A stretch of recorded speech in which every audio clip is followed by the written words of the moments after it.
మారీచ సుబాహువుల దగ్గరికి నా కుమారుణ్ణి పంపిస్తే ఎవరు రక్షకులు అని అనుకోవచ్చు నువ్వు.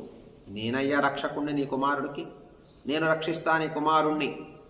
అంతేకాదు అనేక విధాలైనటువంటి శ్రేయస్సును కూడా నీ కుమారుడికి ఇవ్వగలను.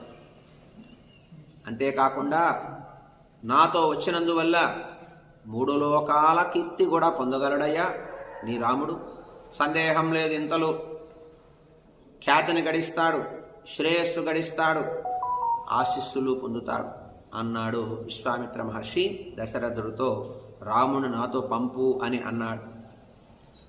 నచతౌ రామమాసాద్య శక్తౌ స్థాతుం కథంచన నచతౌ రాఘవాదన్యో హంతుముత్సహతే పుమాన్. ఆ మారీచ సుబాహువులున్నారే, రాముడు ఎదుట ఏ విధంగానూ నిలవలేరు వాళ్ళు. రాముడు పరాక్రమం ముందు మారీచ సుబాహువులు బ్రతకలేరు. మహారాజా, రాముడు గొప్ప తపస్సంపన్నుడు, గొప్ప తేజోరూపుడు, గొప్ప పరాక్రమం కలిగిన వాడు. రాముడు తప్ప మారీచ సుబాహువుల్ని ఎవరు చంపలేరయ్యా. నచతౌ రామమాసాద్య, వాళ్ళిద్దరినీ ఎదిరించగలిగినటువంటి వాడు రాముడే.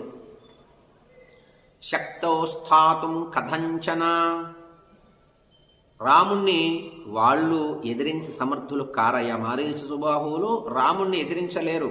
రాముడు శక్తి ముందు వాళ్ళ శక్తి చాలా చిన్నది. నచతో రాఘవాదన్యో, రాముడు కంటే గొప్ప శక్తి వాళ్ళ దగ్గర లేదు. వాళ్ళని ఎదుర్కోగలిగినటువంటి సమర్థుడు కేవలం రాముడే అన్నాడు విశ్వామిత్ర మహర్షి దశరథుడితో. రాముడి గురించి నువ్వు భయపడకు, నాతో పంపించు, నీ కుమారుడికి శ్రేయస్సు కలుగుతుంది, 3 లోకాలలో కీర్తి కూడా పొందుతాడయ్యా అన్నాడు విశ్వామిత్ర మహర్షి. వీర్యోత్సిక్తో హి తౌ పాపౌ కాలపాశవశంగతౌ రామస్య రాజశార్దూలా న పర్యాప్తౌ మహాత్మనః. మారీచ సుబాహువులు యముని పాశాల వలన యముడి పాశాలకి కట్టుబడాల్సిన సందర్భం వచ్చింది వాళ్ళకి. వారు మహాత్ముడైనటువంటి రాముడి చేతిలో మరణించక తప్పదయ్యా. రాముడి చేతిలోనే వాళ్ళు మరణిస్తారు, ఎవరి చేతిలోనూ మరణించరు వాళ్ళు. అంత భయంకరమైన రాక్షసు. నేను శపించగలను వాళ్ళని, కానీ ఒక దీక్షలో ఉన్నా. ఆ దీక్ష సిద్ధించాలి అంటే మౌనము, శాంతి, ఓర్పు, మంత్రసిద్ధి నాకు కావాలి.